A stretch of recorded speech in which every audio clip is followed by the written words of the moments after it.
fact that you're here should tell you that you're amazing. And so, thank you for being amazing. Yay!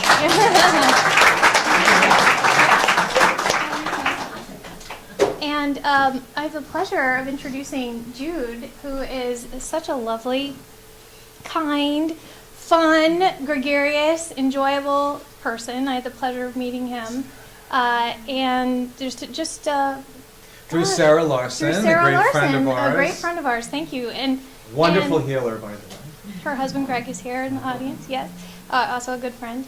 And we immediately meshed together in our common vision for what it is that people could do collectively. And so instead of it being me against you, if we both help each other, then three people have been helped, me, you, and us. And so one of the things that I loved when I first met Jude is that he is someone who brings together community, and he gathers people together. So when we first started talking, I said, well, gosh, Jude, this is your thing. You're in your element and you're bringing people together for a particular cause. You may or may not know that Jude started one of the first television shows in Sedona, Arizona.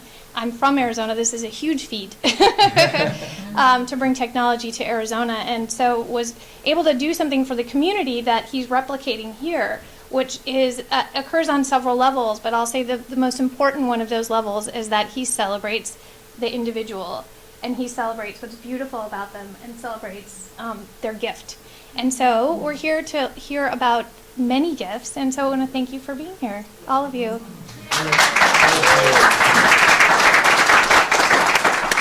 It's always been about community, and I didn't grow up super rich. I grew up abundant.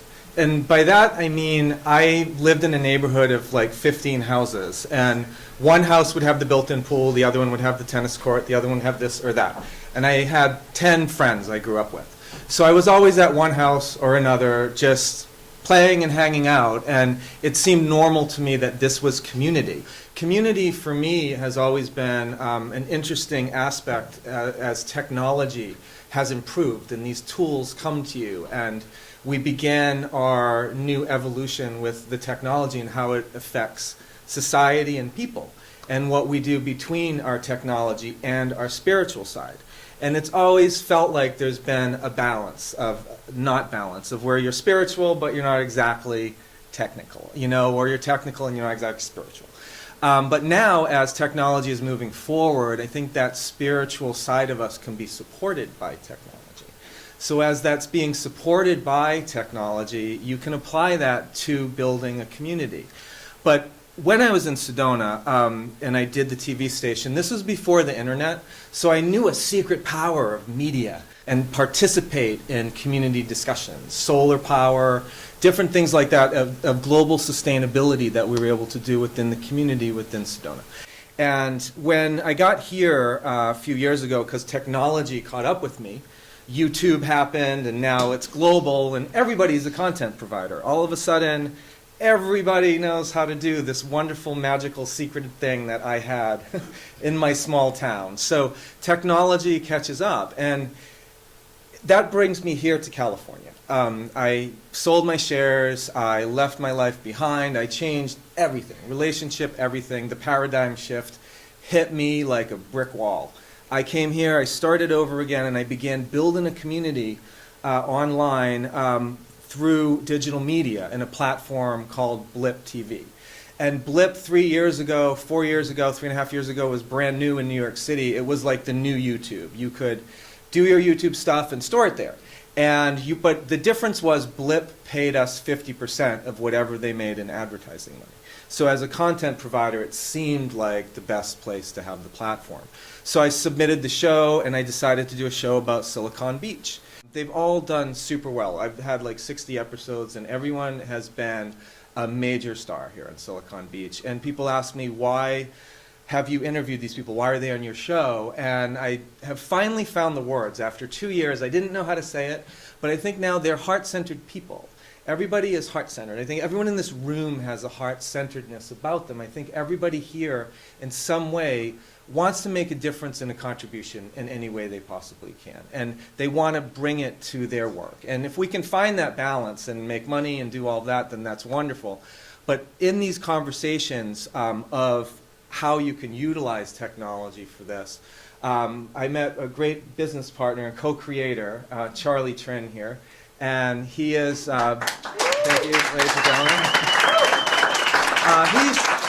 Charlie has evolved not only the Blip TV show, but myself personally in the evolution of what's next in technology, what's next in peer-to-peer technology that we can use on a day-to-day basis. And when we met, we decided that we would take a trip and go to Egypt and talk about this. And while we were in Egypt, we had some amazing discussions under the Great Pyramid. And this is where it's going to be like, okay, the crazy guys hanging out the pyramid, getting stoned, talking world peace, right? This is bullshit. They're weirdo fucking That's idiots. what you do in the pyramids, right? So, what the hell? So we had a blast, but we also realized we had amazing engagement conversation about world peace.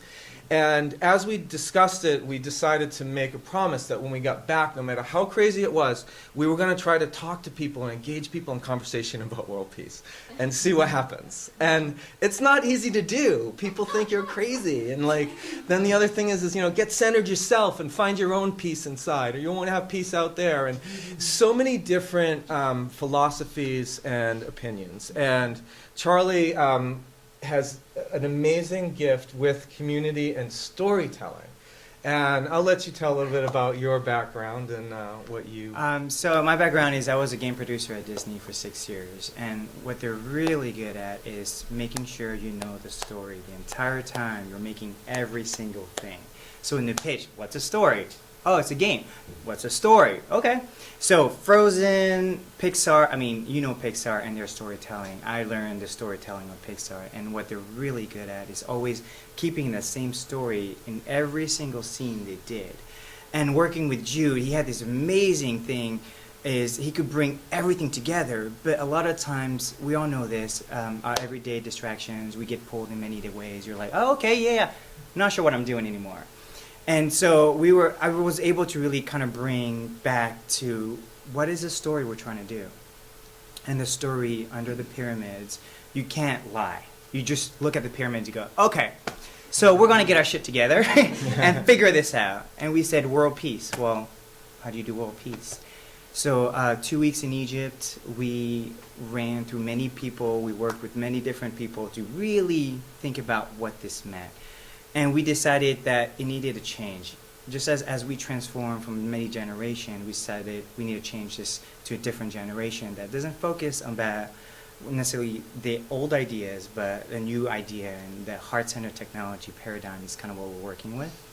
And so in Egypt, we had many discussions, and after we both came back from Egypt, and I was a couple of places, we finally decided that we're going to make this a reality. We're not going to just talk about world peace.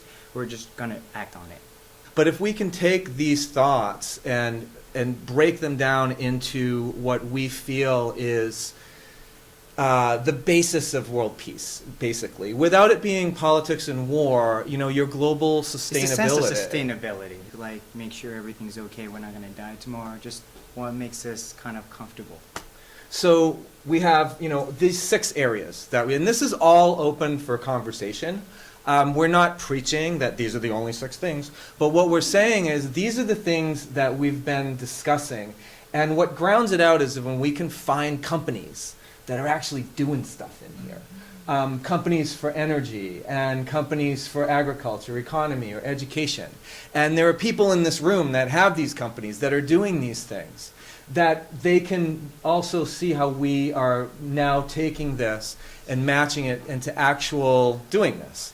So that's been our mission, to take this and bring it to the world. So the next place we were looking at is kind of going to these 6 fundamental ideas using social media, but now talking about these amazing companies, amazing people, amazing anybody who are really thinking about stuff like this. Any of these ideas, economics, health, we're talking about solar baking could change, the way we cook food. We're talking about app tech industry with water and preservation environment. World Pulse Ride in Germany, their whole city is now fully solar, and they're making millions of dollars returning it to the system. So when people say we couldn't do it, they did it, and now it's no longer a question. It can be done. We're talking about economics with Bitcoin and how we can now revolutionize how the economy is based on the people, not about the banks that hold the money of the people, but just the people can choose what they spend money on. That's the consumerism of the idea.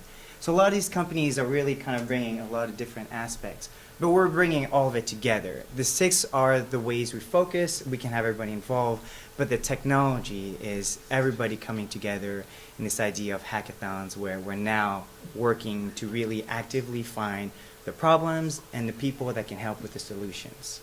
So we want to bring it into technology, hackathons. We want to, share this with people, share it with the tech community, get people together, see if we can solve local problems in local communities with technology supported by these companies that can back it up. And we started a Facebook page called Heart Centered. I know a lot of you guys have great people you've met that are heart-centered, but the two of us cannot really bring the global community together. It's the global community that has to kind of bring us these answers. So heart-centered is a place for us. So all of you guys probably read some great articles like, oh, these people are doing amazing stuff. And we're both going to have kind of channels to really continue discussing the conversation. Jude is great at finding these amazing tech companies. I'm looking to really bring my gaming and spirituality together to kind of find that connection that game is life, life is game. Very interesting conversations. And on Twitter, we're continuing the conversation with hashtag HeartCentered, and then you can communicate with us specifically at Hyperator Inc. Now, we're co-founders of Hyperator Inc. and co-creators, which we're working on integrative engagement within different companies and different gaming techniques. So you guys kind of remember the idea is we're really thinking about it, we're acting upon it in many ways we can, and really sharing the message. Because we can be doing great things all day long, but if no one knows about it, no one's going to continue those great things. So let us kind of say, today I'll start, and then we continue the conversation. Because if we want to be, what's her name, Kardashians on the Twitter feed, let's kind of have that conversation and say heart-centered information is bigger than what some celebrities do. And it's that conversation of continuing it that will keep the idea going.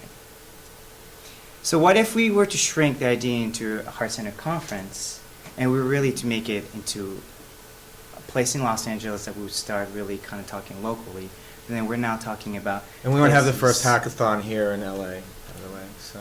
And working on those details, yeah. And then we're talking about let's talk to the East Coast, Mexico, and all these people. We don't have to be doing it ourselves. We're just helping people kind of raise their voice and say, what does that mean to be heart-centered technology in your area?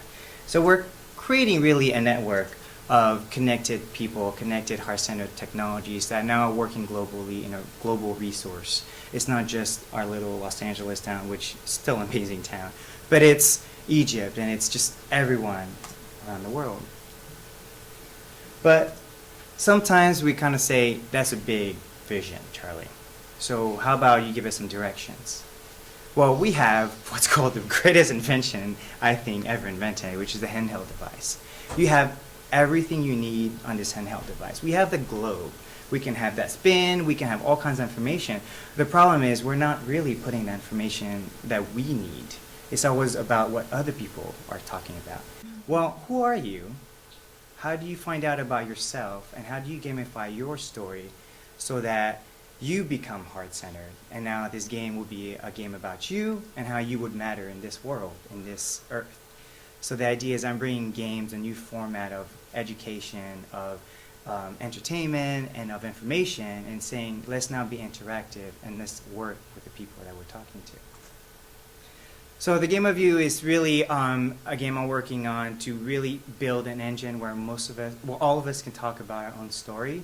It's a beginning conversation. I welcome all kinds of people with suggestions. And we're building it to be a lifelong game. So everything that you've done for your personal development or whatever will be also part of the game that you help to design. So and we're kind of seeing a little bit of that. Apple Watch just came out yesterday. If any of you guys paid attention, it records your biometrics. So now you're literally telling people we can track your information, but that information should be for you.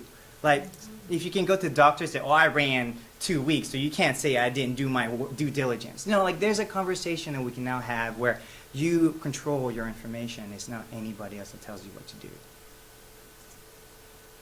So you can continue to follow us with the story through Twitter and Facebook. You guys can get our contact information, but we really want to continue the conversation forward. Please keep in touch with all of us as we kind of unfold what heart-centered technology is to all of us. And there's a couple cameras. You guys kind of saw the amazing work that you did with his very old camera, so we decided to kind of upgrade. So please share what you guys think a heart-centered technology is. The cameras are here for that. If you want to jump in and be a part of the documentary, you can.